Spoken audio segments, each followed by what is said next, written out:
За баярлалаа энэ өдрийн мэнд хүргэе. За тэгэхээр ер нь одоо энэ сүүлийн үед бас энэ ковид гэдэг мэдээж хавдар судлалын үндэсний төв маань нэлээд бас ачаалттай байгаа хаа. Ер нь яг энэ үед бас энэ үеэр одоо ажил төрлөө яаж зохицуулж ажиллаж байна? Хичнээн төрлийн бас тусламж үйлчлэгийг үзүүлж байна. Тийм хавдар судлалын үндэсний төв бол та бүхэн мэдж байгаа Монгол улсын төрөлцсөн тусламж үйлчлэгээ ялангуяа хавдрын тусламж үйлчлэгээ хөрөх төрийн зохицуулалттай ганц эмнэлэг буюу төв байгаа. За тэгэхээр бид бүхэн бол хавдар өвчнөөр өвдөж байгаа улмаар онцлогдох тэр бүх үйл ажиллагаануудыг энд хэрэгжүүлж байгаа. Тэгээд дээр нь бол ганцхан эмнэлгийн тусламж үйлчлэгээнээс гадна бодлогын, нийгмийн эрүүл мэндийн үйл ажиллагаануудыг авч сургалт судалгаа хийх ийм төв байгаа. За бид бүхэн яг ковидын үед бол яаж ажиллаж байна гэхээр хавдрын тусламж үйлчлэгээний үндсэн тусламж үйлчлэгээ гэж ярьж байгаа. Энэ үндсэн тусламж үйлчлэгээг бол бид бүхэн хэвийн хүргээд ажиллаж байна. Гэхдээ тодорхой хязгаарлалтууд байна. За жишээлбэл бид бүхэн яаж нөхлөг ковид тасаг, яралтай тусламжийн тасаг дээр бол нэлээд ачаалттай ажиллаад байна. Ялангуяа хавдар судлалын үндэсний төв дээр ковидтэй мөртлөө хавдрын тусламж үйлчлэгээ шаардлагатай. Тим хүмүүсийг авч эмчилгээ хавдрын тусламж үйлчлэгээ үзүүлэх давхар ийм хоёр функцийг нэгд орох хийхээр ингээд тасаг нийцээ ажиллаж байгаа. За тэр тасаг маань бол 13 ортой. Тэгээ 13 ортой боловч бид өчигдрийн байдлаар 22 ортой байгаад өнөөдөр 18 ортой болж байна. Гэх мэтчлэн хүмүүсээ эдгэж гарч ийн бас ардхыг алдаж ийн. Гэхдээ яралтай тусламж дээр бас бидний үйл ажиллагаан дээр нэг хүндрэл учирч байгаа. Юу гэхээр хавдрын оншоор ирээд ингээд эмчилүүлж байгаа 5 өвчтний 4 нь ерөөсөө дандаа эрэг гарч байна. Тэгэхээр энэ бүхэнд чинь бид нэр ерөөсөө ковидын үед хавдрын тусламж үйлчлэгийг хүн бүхэнд нь хүрэх зорилттойгоор ажлын ачаалаа нэмгэж байна. За зүгээр ковидын тасагт энгийн одоо эрүүл хүмүүс ороод ажиллах тасагт нэг эмч орж ажиллах хэрэгтэй байтал бид нэр хавдартай ковидтай тасаг дээр 3-4 эмч оруулж байна. Нэг сувлагч орох юм уу, хоёр сувлагч орох хэрэгтэй байтал бид нэр 4-6 сувлагч оруулж байна. За амьсгалын аппараттай 3-4 хүн дор хаяж байж байна. ЭКМО хүртэл холболоо. Гэх мэтчлэн бид бүх ингээд нэлээд ачаалттай ажиллаж байна. За тэгэхээр эрүүл мэндийн одоо энэ хуульд өөрчлөлт ороод энэ даатгалын одоо энэ шинжилэл явагдаж байгаа энэ бас энэ хавдрын одоо тусламж үйлчлэгнүүдийг бол эрүүл мэндийн даатгалын одоо сангаас төлбөрийн удаас тодорхой хувийг нь одоо хариуцдаг болсон. Тэгэхээр яг энэ даатгалын иргэд одоо даатгалаараа бас энэ хавдрын одоо хичнээн төрлийн тусламж үйлчлэгийг одоо авах боломжтой. Тийм. Манайх бол хавдрын бүхэл тусламж үйлчлэгийг үзүүлж байгаа. Нийт бол 33 тасаг албадын хэмжээнд нийтдээ бид нар чинь нийслэл туяа эмчилгээ, хими эмчилгээ, хөнгөвчлөх эмчилгээ, сэргээн засаг гэсэн үндсэн 5 төрлөөр тусламж үйлчлэгийг явуулж байгаа. За энэний хүрээнд бол маш олон төрлийн эмчилгээ байгаа л да. За тэгэхээр хими эмчилгээ хичээл, хими үндсэн эмчилгээнээс гадна одоо хавдрынхаа хэлбэрээс хамаарат хотоодны хоол усруулах юм тийм ээ. Улаан хоол, юу гэдгийг эмэгтэйчүүдийн хөхний, уушигны гэл энэ болгон дээр тус тустай өдрөмж бүхий стандарт бүхий эмчилгээнүүд явж байгаа. Тэгэхээр энэ ерөнхийдөө хавдрын эмнэлгийг бид бүхэн юу гэж ойлгох вэ гэхээр хавдрын эмнэлэг чинь ганцхан хавдар гэдэг өвчин нэг газар байдаг биш. Тархинаас авахгүйл хөлөө бүх газар эргэтэн систем байдаг учраас тэр болгон дээр бид нэр тусламж үйлчлэгээ үзүүлж байгаа. За хавдар дээр хийдэг нэг хавдар нь бол цусны хавдрыг л бид нар хийх ба. Бусад төрлийн хавдрын тусламж үйлчлэгийг бол энд хийж байна. Онцлогын бол бүх хавдруудыг энд оншилж байгаа. За тэгээд манайх чинь патологийн болон молекул биологийн клиникийн медицин лабораториудтай хавдрын үндсэн онцлогоо нь бол Монгол улсын хэмжээнд хавдар судлал дээр хийгдэж байна. Тэгэхээр эрүүл мэндийн даатгалын сангаас одоо энэ хэвтүүлэн эмчлэх, за бай эмчилгээнүүдийг бол одоо шууд даатгалын сангаас төлбөрийг хариуцдаг байгаа шүү дээ. Өөр энэс гаднаас ямар тусламж үйлчлэгийг даатгалын сангаас хариуцж байгаа.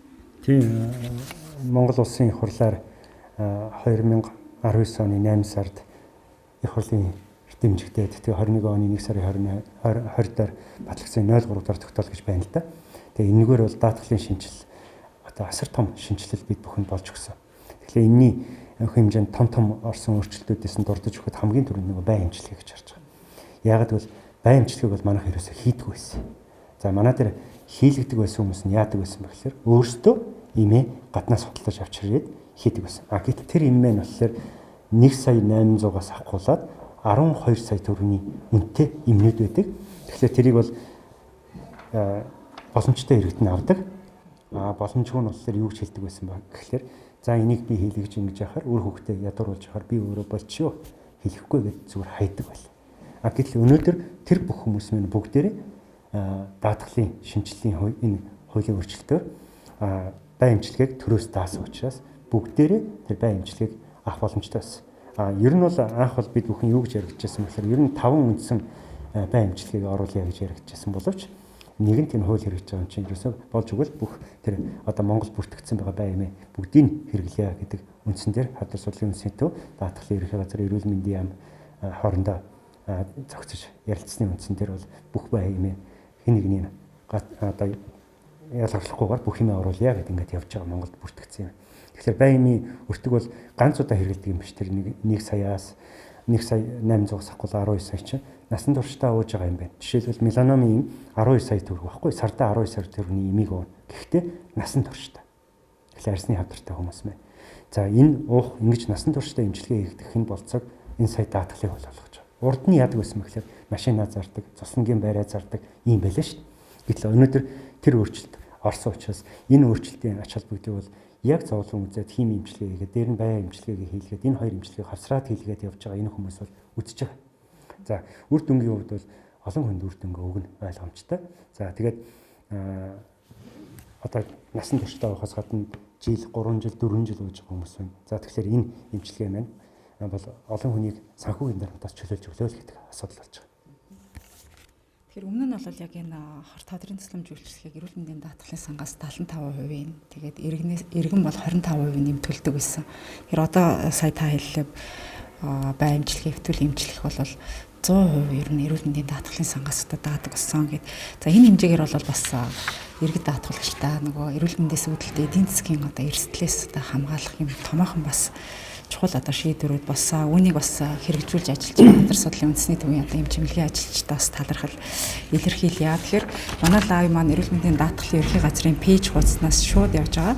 Тэгээд энэ удаагийн лайваар бол хамтар судлалын үндэсний төвийн одоо ерхий захирал Эрдэнэхүү дарга оролцож одоо энэ хамтрын тусламж үйлчлэгийг эрүүл мэндийн даатгалын сангаас одоо хэрхэн одоо ямар чиглэлээр дааж байгаа талаарх мэдээлэл хүргэж байна. Тэгэхээр энэ сэдвтэй холбоотойгоор асуух асуулт байвал та бүхэн бас комент хэсэгт бичих боломжтой байгаа. Тэгэхээр яг өнөөдрийн байдлаар яг энэ даатгалын сангаас одоо энэ даатгалаа төлөөд хичнээн иргэн бас яг энэ тусламж үйлчлэгээ авсан ийм та бий үү? Тийм, ерөнхийдөө бол бид бүхэн даатгалын сан руу одоо нэхэмжлээ өгөөд ингээд даатгалын сангаас санхүүжилтээ өсөд ингээд явж байна л да. Тэгэд энэ нь юуг илэрхийлж байна вэ гэхээр бид нар сая би хэллээ бай эмчилгээ, шугам урдсгүйгээ туяа эмчилгээнд бид нар урд нь одоо эмчилгээнд орж байгаа хүн болгон 500-аас 600 мянган төгрөг төлөвлөлт хийгдэг байсан. Энэ мөнгийг төлөхөө болсон. Тэгэхээр мэсэл эмчилгээ гэхэд эрүүл мэндийн даатгалын сангаас бол 100% төлж чинь. Тэрэнд нь урд нь яадаг гэсэн мэхлээ яг таны хэлснээр 75%, 25% за гэдэг байлаа шүү дээ. Тэгэхээр өндөр өртөгтэй хэрэгслийг тодорхой хувийг иргэн өөрөө даадаг байсан бол энэ даатгалын хуулиар чинь даатгал 100% үнэгүй болгоод өгч байгаа. Тэгэхээр ерөнхийдөө манай бай эмчилгээний одоо жишээл бай эмчилгээнд авахад бай эмчилгээний тоо хэмжээ эрс гэсэн. Нөгөө нэг урд нь ирдгүү байсан хүмүүс, урд нь энийг авдаггүй байсан хүмүүсийн тоо өсөж байгаа байхгүй. Ер нь бол манайд жилдээ бол нэг 13,500 хүн эмчилгээнд орж байгаа.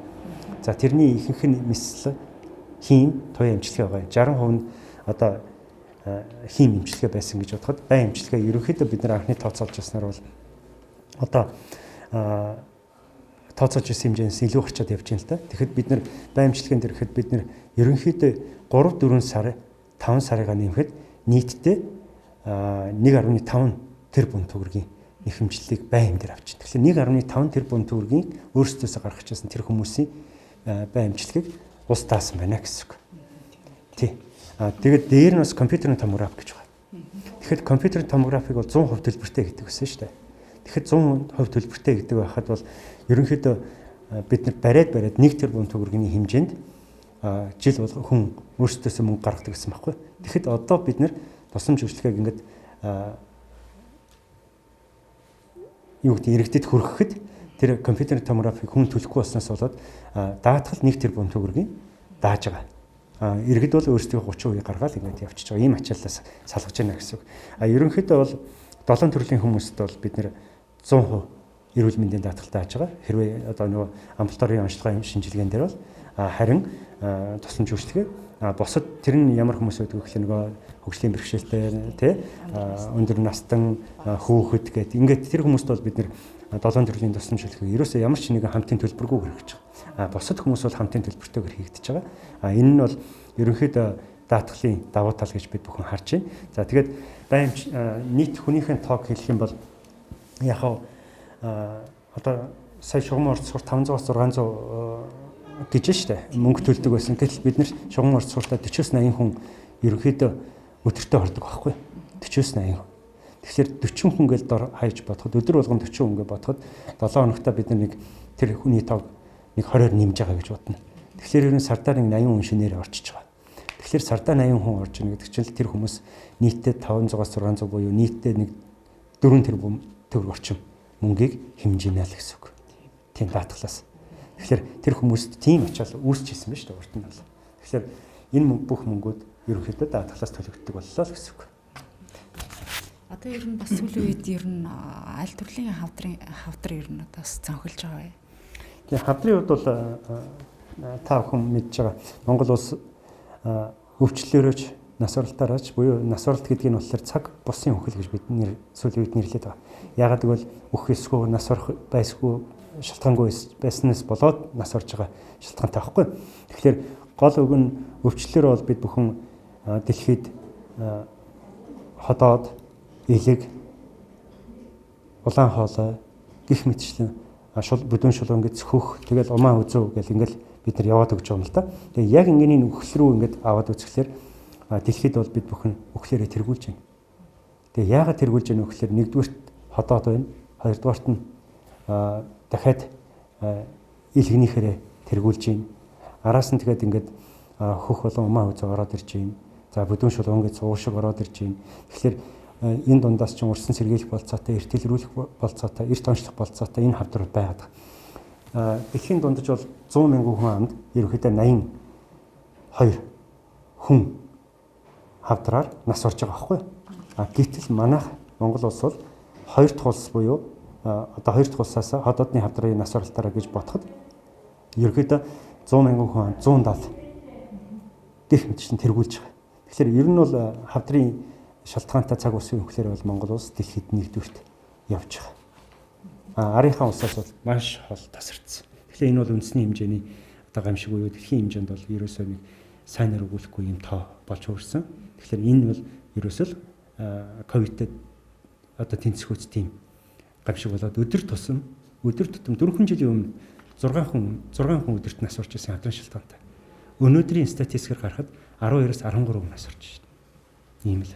Ер нь бол мэдээж урчин сэргийлэх боломжтой тийм ээ. Тэгэхээр энэ урчин сэргийлэх чиглэл дээр бас ямар ажлууд хийгдэж байгаа юм? Тэгээ яагаад урчин сэргийлэх гэж юм ярьдаг юм бэ гэхээр ерөөсөө энэ өвчнийг 75% бид нар хянж болох болцоотой байхгүй 75%. Ингээхийн тулд бид нар энэ өвчнийг эртэлрүүлэх хэрэгтэй. Эртэлрүүлснийхээ дараа яах вэ гэхээр эрт эмчлэж, эрт онцлож, эрт эмчлэх хэрэгтэй байхгүй. Тэгэхээр ингэж чадах юм бол бид нар 75%-ийг хянаад одоогийн 70-аас дээш хувь нь хожуу шатандаа илрээд байгаа энэ тохиолдлыг бид нар харин 70-аас дээш хувь нь эрт шатандаа илэрдэг, тэгснээрээ эмчилгээ сайн авдаг, үхлэн түүнийг дагаад багасдаг тэр хэлбэр рүү оруулах хэрэгтэй. Тэгэхээр хавдрын хяналтын тогтолцоо гэж юм байх хэрэгтэй. Тэгэхээр хавдрын хяналтын тогтолцоо Монгол улс даяар байдаг, эрт илрүүлэхт оруулдаг, эрт илрүүлгийнээр үзээд тухайн хүнд хавдрын өрдөл өвчин байвал эрт эмчлэх асуудлыг хавдар болохоос өмнө эмчилждэг. Харин хэрэв өвчнгүй байх юм бол тодорхой жилийн дараа та ирээд үзүүлчээрэй гэдээ хяналтандаа авдаг. Үнэхээр хавдар байх юм бол тэрийн эртхэн эмчлэх асуудал руу ордог байх хэрэгтэй. Одоо яг энд хоёр ялгаа харагдаж байгаа. Ард иргэдийн дунд. Зарим өөртөө ингээд бас анхаарал тавьдаг. Эрүүл мэндийн боловсрол бол харилцаа адилгүй юм л да. Тэгэхээр өөртөө анхаарал тавьдаг хүмүүс жишээлбэл саяхан хэдхэн хоногийн өмнө гэхэд хавдрын өрдөл өвчин удахгүй яг хавдар болох гэж байгаа хүн маань манай дээр хагалгаанд ороод хавдар болохоос урьсан сэргийлээд мөн дараа нь тэрэнд цаашаа хавдар болохгүй тийм боломжтой хагалгаа хийгээд гараа авчиж байгаа. Гэтэл ихэнх ирж байгаа хүмүүс маань болохоор аль хэдийн 3-4 дугаар шатанд орсон биедээ тархацсан өөр эртнээс өөр эртэн л аль хэдийн өсөрхөлдсөн тохиолдолд ирж байгаа. Тэгэхээр эмчилгээний үр дүн байхгүй нөгөө хим эмчилгээний ороод ингээд маш удаан хугацаанд явна. Үр дүнгийг харах гэж маш удаан заримдаа үр дүнтэй байна, заримдаа үр дүнгүй байна. Ийм л байдал үүсэж байгаа. Тэгэхээр эрүүл мэндийн даатгалын сангаас бол одоо энэ хавдрын одоо эмийн эмчилгээ болон мис засал одоо энэ хавдрын дараах одоо нислэмж үйлчилгээнүүдийг бас төлбөрийн одоо хариуцдаг болсон. Тэгээд юунтэй холбоотойгоор ер нь гадаадад явах урсгал ер нь бас тодорхой хэмжээгээр буурч байгаа гэж бодож байна л та. Тийм яг гадаад явах урсгалыг бид бүхэн сайн мэдэхгүй байна. Яг тооцож үзээгүй болохоор ямар ч гэсэн хавдар судлалын үндэсний төв энэ тусламж үйлчлэгээ өнгөрсөн жилийнхээс ирсгсэн ковид үед. Бид бүхний туяа эмчилгээ өнгөрсөн жилдээ харьцуулахад 30% ихсэн байлээ. За амбулаторийн тусламж үйлчлэгээ хэдийгээр яг ковидын шалтгаантай буурсан ч гэсэн химийн эмчилгээний хувь мөн ихсэн байгаа 6% ихсэн байгаа. Тэгэхээр энэ ихсэж байна гэдэг чинь хэрэглээ улам ихсээд байна л гэсэн үг. Ер нь бол яг энэ даатгалын тогтолцоо орсны ач холбогдол юу юм бэ гэдээ асуух хэрэгтэй л дээ. Яг тэгэхээр үнэхээр таны хэлж байгаа гадаадд явж байгаа хүмүүсийн тоо багасах бах. Ингээхийн тулд даатгалаар хавдар судлалын үндэсний төвд өгч байгаа нэг санхүүжилтийн хувь нь энэ тусламж үйлчилгээгээ улам дэмжиж, шинэ технологи нэвтрүүлэх, шинэ үйлчилгээ нэвтрүүлэх, эмнэлгийн ажилтнуудын цалинд нь хангалттай байх, энэ эмнэлгээ дэмжих бодлоготой хэрэгжиж эхэлж байна шүү дээ. Одоо энэ мань улам сайжрах юм бол гадаад явах урсгал улам бүр багасна. Сайн технологи руу хөрөнгө оруулж гиснээрээ эмчилгээ нь чанартай, хүртээмжтэй, итгэлтэй болсноор хүмүүс гадагшаа явахаа багасна. Энэ бол хоёр талаасаа үйл ажиллагаа байгаа. Гэхдээ ач холбогдол дээр нь би нэг юм хэлээ да. Одоо манай өөр химийн эмчилгээ чинь зөвхөн манай дээр ордог байлаа шүү дээ. Тэгэл 21 хоногт оруулаад өгөөч гэл одоо эмнэлгийн даргалал болон бусад хүмүүс ууцтаад би энэ миний хугацаа олчлаа. Химийн эмнэ хүрэлцэхгүй эмчилгээ нь одоо танах ачааланд дийлдэхгүй маа. За хэн нэгнээр яриулж 21 хоногтой эмчилгээгээ хийх гэх тэр хүн хугацаанд л эмчилгээгээ хийлгэчвэл үр дүн сайтай болохгүй ш. Бүх асуудал болдог байл. Одоо байхгүй болсон.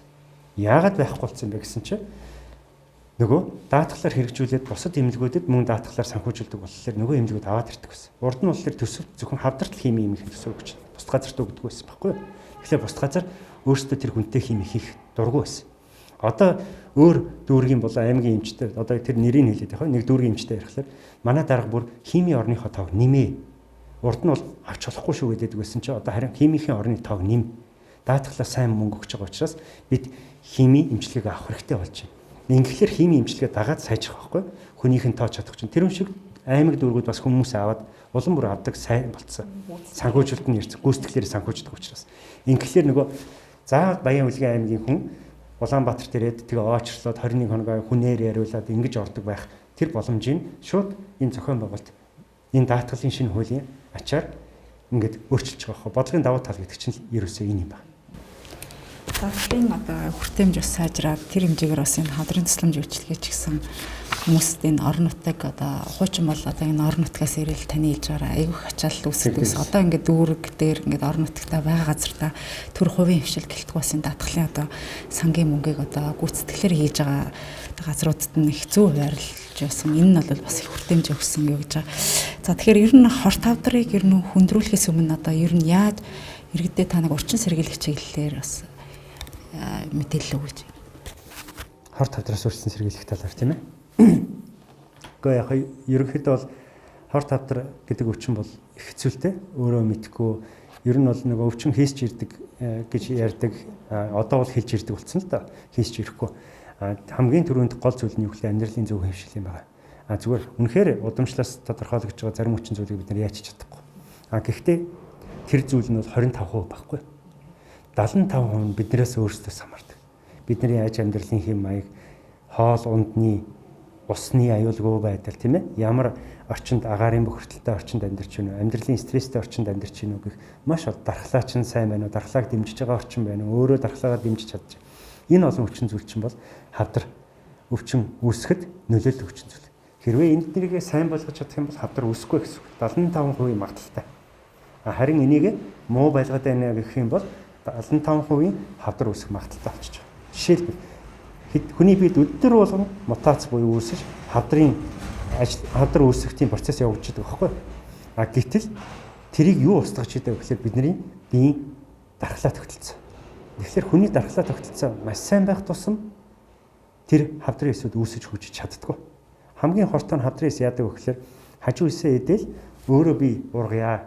Би одоо энэ хүний гар хөдөлдөг, боддог, тийм ээ, ажилдаг энэ эсүүд хэрэггүй. Зөвхөн би энэ хүний дотор ороод энэ бүх эсүүдийг идээд би өөрөө өсөж үржих хэрэгтэй гэсэн тийм эс учраас хамгийн аюултай нь хэрвээ дархлаанаас дайжчих юм бол тэр хавдрын эс мань өөр ургаад байдаг байхгүй. Тэгэх болцоог олохгүй тулд амьдралын хвшээ хэлүүлээ зүг болгоё. Байгаль орчин аюулгүй байдал, орчны аюулгүй байдлаа хөгжүүлэх, нийгмийн эрүүл мэндийн салбар илүү дэмжиж ажиллах, төр засгийн дэмжиж ажиллах хэрэгтэй байгаа. Иргэд өөрөө дэмжих. Хоёр талаасаа дандаа иргэдэд бурууг өгч болохгүй. Иргэдийн эрүүл мэндийн боловсролыг дээшлүүлэх хэрэгтэй. Гэхдээ эрүүл аюулгүй амьдрах тэр болцоог нь бид нар бас хангах хэрэгтэй байхгүй. Ингэж ш хавдар аюулгүй бол. Тэгэхээр миний урд энэ 3 дугаар тогтоолын бас хавсралтай байна л да. Тэгэхээр яг даатгалын сангаас яг ямар төрлийн эмчилгээг хамгийн өндөр төлбөртэй даатгалын сангаас гаргаж байгаа. Энэ хавдрын дараах эмчилгээ гэдэг энэ эмийн эмчилгээ гэсэн чинь сая 151 мянга. Эндээс бол ерөөсөө иргэнээс төлөх төлбөр бүр байхгүй. Бүгдийг надад шууд жишээлбэл ингээд даатгалын сангаас гаргачихж байгаа. Хамгийн өндөр төлбөртэй эмчилгээ ер нь ямар эмчилгээ вэ? Ер нь бол хавдрын тусламж үйлчилгээний хагалгаал байна л да. Мисл эмчилгээ тэгээд түүнийг дагаад. Гэтэл бид бүхэн нэг л юм байгаа. Хэдийгээр даатгалын энэ дээр ингээд 19 сая төгрөг тийм ээ 5 сая төгрөг 1 сая төгрөг ингээд бичсэн байгаа ч гэсэн одоо байн жишээлбэл сар болгон 12 сая төгрөг одоо эмчилгээ хийлгэж штэ хүмүүс. Гэтэл тэр эмчилгээнүүдийн хажуугаар бусад тусламж үйлчилгээ явж байдаг. Тэгээд заримдаа одоо юу гэдэг тухайн хүмүүс манад 50 60 хэвтэх хоног хэвтэх тийм шаардлага гарч байна. Тэгэхээр тэр хүний 50 60 хоног эмчилгээ хийлгэж байгаа хүнд тэр тусламж үйлчилгээд даатгалын энэ хуулийн дээр бичснээр одоо нэг 5 сая 6 сая гэж бичсэн байхад тэрнээс их гарч байгаа. Тэгээ сая бид нар нэг 50 60 хэвтсэн хүний эмчилгээг ингээд тооцоод үзлээ л дээ. Тэгэхэд 32 сая төгрөг гарч байгаа. 32 сая төгрөг эмчилгээ хийлгчээ тэр хүн ямар ч асуудалгүй ямар нэгэн төлбөр төлөхгүйгээр байгууллагаас гарч авч байгаа. Байгууллага энийг эрүүл мэндийн даатгалаас одоо тодорхой төлбөрөө аваад эрсдлээ өөрсдөө дагаад үлдчих юм л да. Гэхдээ ихэнх өвчтөн манад бол 6.5 хоногийн дундч хоногтой. Тэгэхээр хамгийн өндөр гэвэл хамгийн их ачаал шаардж байгаа хамгийн их одоо юу гэдэг хоног зарцуулж байгаа хамгийн их эмчилгээ авч байгаа тийм юм. Жишээлбэл манай тэр нэг одоо нэлийн хэд хоног 60 орчим эмчилгээ гарсан хүн байна. Зөвхөн нэг хоног ЭКМО холбож байгаа шүү дээ. ЭКМО нь зөвхөн тэр багцсан 35 сая төгрөг. Тэрнээс гадна хагалгаа хийлгсэн болон тий ингээд эмчилгээнүүдийн тооцол бараг 100 сая төгрөг заримдаа гараа явна. Тэгэхээр улсын эмнэлгийн давуу тал нь ер нь юм л дээ. Даатгалаас авах юм аавна. Гэхдээ эрсдлээ дааж ийн нийт одоо жингийн дүнгээрээ дундчлаад тусламж үйлчилгээ аваа явчихж байгаа юм. Тэгэхээр ер нь бол одоо өндөр үнэтэй гэвэл тийм л эмчилгээнүүд байна. Удаан хугацаанд асар их эмчилгээ шаарддаг. Яралтай тусламж дээр бол эрчим тасагт удаан хугацаагаар хэвтэж байгаа тийм өвчнүүд. Тэр нь чинь хагалгаа эмчилгээгээ хийлгэж байгаа тийм өвчнүүдийн дүн бол их өндөр гардаг. Тэгэхээр даатгалын сангаас бас тэр хэмжээгээр ингэж мөнгө гаргаж байгаа гэдэг чинь удаан хугацаанд эмчилгээ хийлгийг цаашдаа бас одоо энэ юм авах гэдэг дээр бол ирээдүйд бол нэлээд одоо нэмэр болж байгаа шүү дээ тийм ээ. Тийм яг ерөөсөл иргэд Монгол улсын одоо эрүүл мэндийн салбар чинь одоо тийм зүүн одоо ийм инэрэнгүй шүү дээ. Даатгал энэ тогтолцоо байна. Тэгээд улсын эмнэлгүүд дээр бол тэр ямар нэгэн төлбөргүйгээр харин гаднаасаа эмтэр авчрахлаар хүмүүс маань эмтэрэгээд одоо буцааж авъя гэдэг асуудал үүсчихлээ л да. Гэхдээ бид бүхэн одоо юу гэдэг тэглээгээд ямар нэгэн тусламж үйлчилгээг зогсоосон хохроос эмт тариа үйлчилгээ одоо хөрцөхгүй байх гэдэг асуудал гарахгүйгээр бүх эмчилгээ үйлчилгээг хийлгээд хэрвээ бид нартай байхгүй бол авчруулчаа буцаагаар мөнгөний төлдөг тийм систем рүү орчлоо шүү дээ.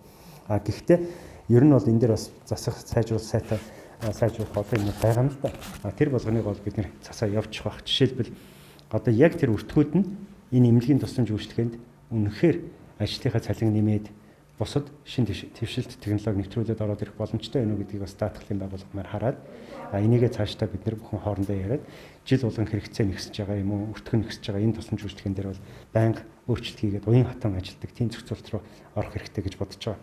Ер нь бас даатгалын энэ өөрчлөлт чинь эмчтэй амар очлоо л да. Эмч өвчтөн хоёрын хооронд асуудал үүсдэг гэсэн. Та бүхэн мэдж байгаа манай хавдар судлалын үндэсний төв дээр мөнгө авсан гэж маш том асуудал үүсчихсэн.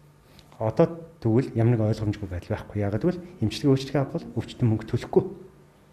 Эмч өвчтнөөс тэдэн төгрөгөө төлөөрэй гэх хэлэх асуудал байхгүй. Тэгэхээр даатгал 100% дааж байгаа учраас ерөөсөө ямар нэг мөнгөний асуудал гарахаа болчих. Тэгэхээр эмчд амар болчих байгаа байхгүй.